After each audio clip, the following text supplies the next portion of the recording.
നടി ശ്വേതാ മേനോനെതിരായ കേസിൽ തുടർ നടപടികൾ തടഞ്ഞ ഹൈക്കോടതി. നടപടിക്രമങ്ങൾ പാലിക്കാത്ത CJM കോടതിയോട് റിപ്പോർട്ട് തേടി. ശ്വേതയുടെ വാദങ്ങൾ പ്രഥമദൃഷ്ട്യാ നിലനിൽക്കുമെന്നും ഹൈക്കോടതി. ബാബുരാജ് പക്ഷത്തിന്റെ ഗൂഢാലോചനയെന്നാണ് ശ്വേതയെ പിന്തുണയ്ക്കുന്നവരുടെ ആരോപണം.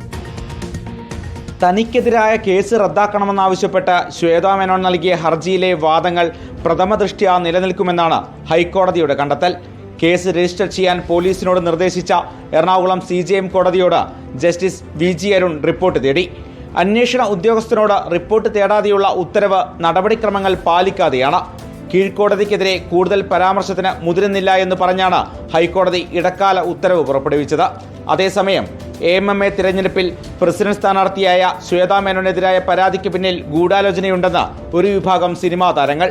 അശ്ലീല സിനിമകളിൽ അഭിനയിച്ച് പണം സമ്പാദിച്ചു എന്ന പരാതിയിലാണ് കോടതി നിർദ്ദേശപ്രകാരം എറണാകുളം സെൻട്രൽ പോലീസ് കേസെടുത്തത്. റിപ്പോർട്ടർ, കൊച്ചി.